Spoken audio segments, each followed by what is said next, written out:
What's up, you guys? It's Brandi. Thank you for tuning in to my channel. Today I'm coming on to bring you guys another foundation review video, but it's also going to be a concealer review as well. These are both products from L'Oreal and they're both from the Infallible line. I have done a review on was it two?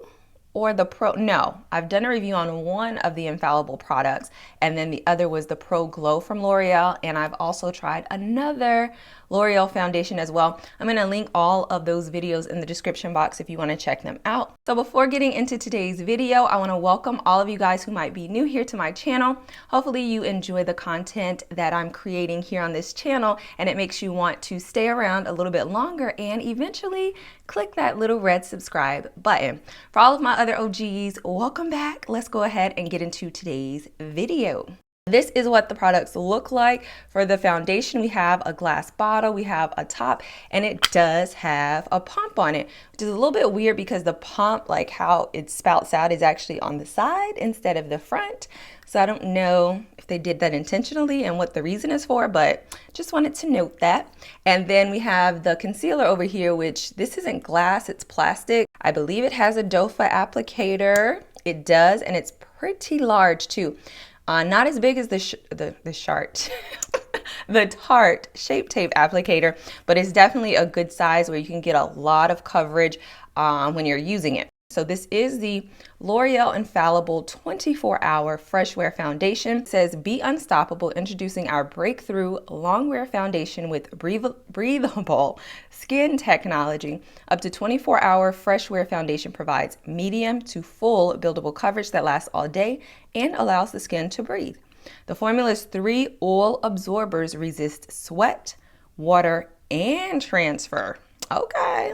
The ultra thin liquid goes on smoothly to give a fresh, healthy looking complexion that lasts, color stays true and blends in evenly, so your makeup looks fresh all day.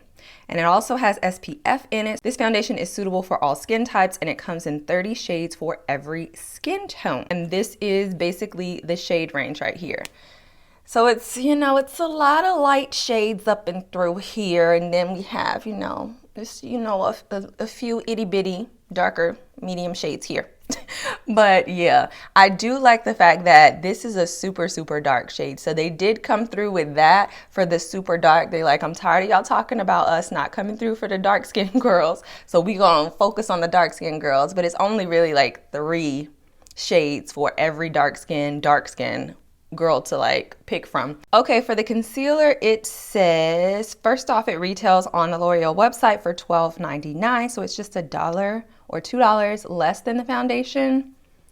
I don't know how I feel about that. I kind of feel like $12.99 is kind of up there for concealer.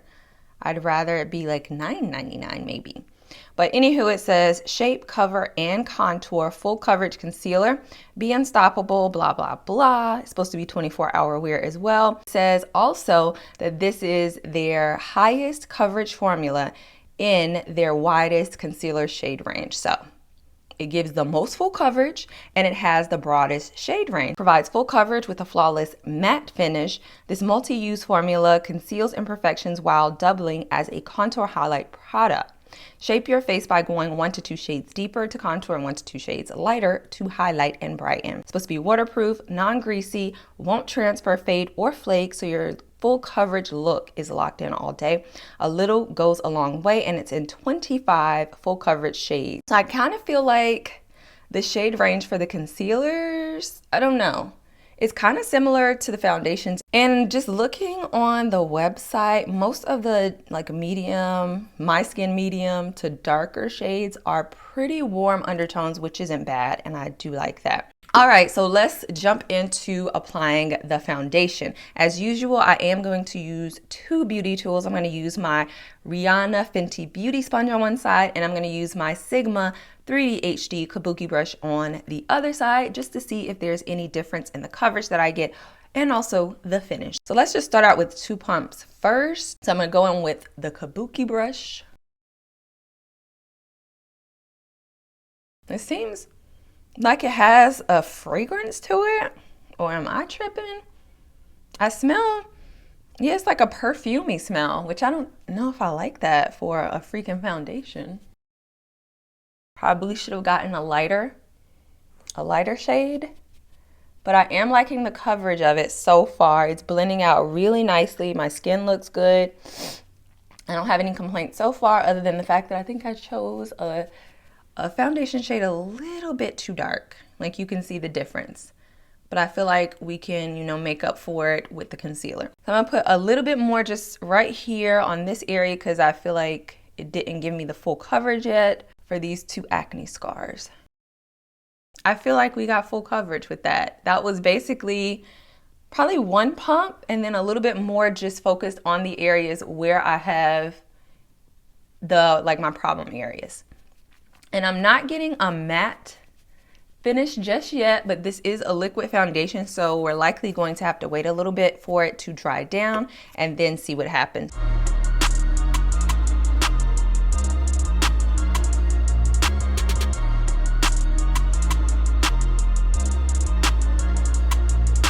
Okay, the sponge side doesn't look bad. I'm not mad at it. I like the finish it leaves. It actually looks more skin-like, of course, on the foundation side. We definitely didn't get full coverage yet. I am gonna apply a little bit more on some areas of my face that I want more and just to even everything out. On camera, this is looking super orange. I need just a tad down with the undertone. But let's go ahead in with the concealer now.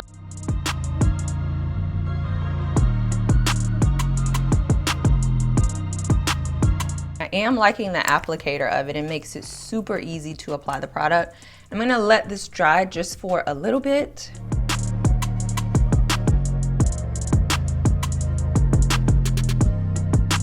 I feel like the sponge is kind of picking up more of the product than I would want it to, but you could probably always blend this out with the under eye brush too.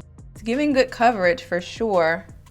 I don't feel like it's as full as I was expecting it to be. I can kind of still see slight shadows under there, but I am liking the shade with this foundation.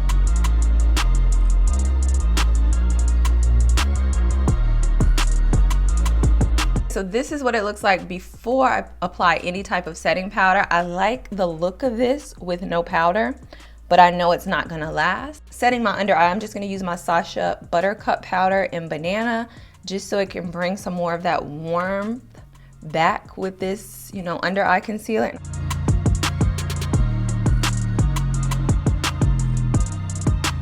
Okay, so we've just set the under eye. I'm not getting matte finish with this foundation at all on either side, whether it's with the brush or the beauty blender. So that's a little concerning since it's supposed to be matte finish. So anyway, this is a starting point in terms of our foundation. I'm gonna go and finish the rest of my makeup and then come back on, let you guys see what it looks like as a finished product before we start the day. So I'll be right back.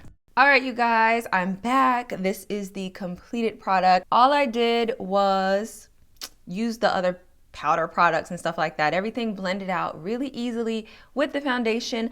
I really like the look of this foundation on my skin. In terms of full coverage foundations, I've never felt after applying it that I really don't need to put a setting spray on with it because it looks that good. Exhibit A, my forehead, we don't have any settling, no creasing, no nothing right now. Same thing around my mouth. It looks really good. In terms of my under eye area, they don't look bad. It just looks a little bit dry, but that's nothing out of the ordinary with most concealers that I use, especially when I go in and set it with a matte powder.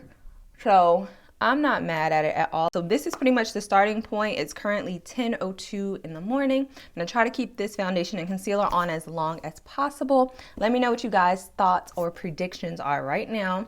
Go ahead and comment below if you feel like this is really going to last all day long and not transfer anything. Actually, let me see if it's transferring, because I did slightly set my face, and when touching it, I am seeing a little bit of transfer, not a whole lot, but it is a little bit. You guys probably can't see that on camera, but it is a little bit of transfer. Not too bad though.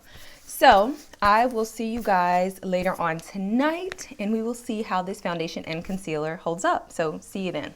All right, you guys, I'm back. It's now the end of the night. It is currently 8:26 p.m. and this is as long as I'm going to wear this foundation and concealer because having a little issues, you know, having some cramping, and all I want to do right now is just wash this off my face so I can dive face first into my bed and just lay there and not move until these cramps go away. So I don't feel like much is going to change from what I feel about the foundation and concealer right now from an hour or two from now when I would have normally washed this off anyway. So this is what my face is looking like right now.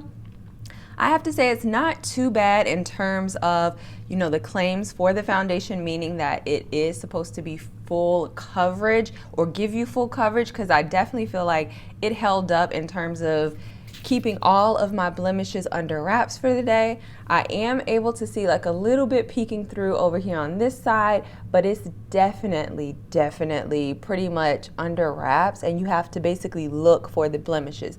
Now, what I'm not liking about this foundation and why I wouldn't really wear this unless it's a special occasion and I'm only gonna have it on for a few hours is the fact that this definitely looks like a full coverage foundation, which I do not like.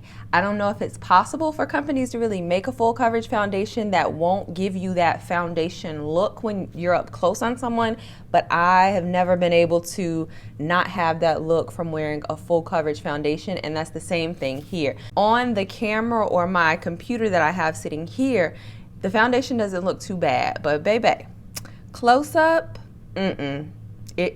no, I'm not liking this at all. I feel like the color match is okay now just because I combine the cooler tone concealer with the super warm undertone foundation. So let me go back to what the claims were for both of these real quick so I can make sure I'm not missing anything. So for the foundation, it says it's long wear. I definitely would give it that. Medium to full buildable coverage. I definitely would give it that as well. It's supposed to resist sweat, water, and transfer. There we go. Transfer. No. It's not resisting transfer. It's been transferring onto my hand since I put it on. I don't feel like it's completely transfer proof where it's not going to come off on anything, but for the most part, it hasn't really been coming off in, you know, noticeable fashion, I guess I can say. But yeah, I don't feel like it's transfer proof. Color stays true and blends in evenly, definitely so. So your makeup looks fresh all day. Nope. Yeah, I don't feel like this looks fresh like I just applied it. It just looks like I have a lot of makeup on my face, and I'm not really feeling that. So that's pretty much it for the foundation. I mean, I would recommend it to those of you who want a full coverage look, but like I said, if you're only going to be wearing it for a few hours, I'd recommend that. Okay, so now moving on to the concealer. This states that it's supposed to be full on coverage, full face wear for up to 24 hours. I would definitely say I haven't seen much of a difference in terms of the concealer today. It still looks pretty okay. Actually, no. Let's backtrack. It's looking a little dry in the under eye area for me, even drier than normally, I'd have to say. And I know it's not just because of the powder that I use under there. I feel like it's because this is supposed to be a matte type of concealer. And I feel like that playing with the powder that I normally use has made it look a tad bit drier than normally. Now, creasing is something that I get with every single concealer. So I just look past that because it's a regular for me. And I don't feel like it's excessive creasing, but it definitely looks drier under there than I would like it to. But I do feel like it has done a good job in keeping it where it's full coverage with covering up my dark circles and stuff like that. It's supposed to be waterproof and non-greasy. I don't know about the waterproof. I mean, I haven't been crying. I didn't jump in water today, so I don't know about that part. Non-greasy is definitely not that, and I feel like this isn't transferring, like it hasn't transferred for sure. And it also says that it won't fade or flake, and I would agree with that. So in terms of concealer, I probably would use this again, even though I feel like it's dry in my under eye area. I would probably just moisturize there a little bit more, but I feel like the concealer definitely delivered on everything that it claims to do. That's pretty much it If you guys have any questions, as always, feel free to leave those in the comment section below. If you are not a subscriber, go ahead and click that subscribe button and join the family as always. Until next time, I will see all of you beauties later. Bye.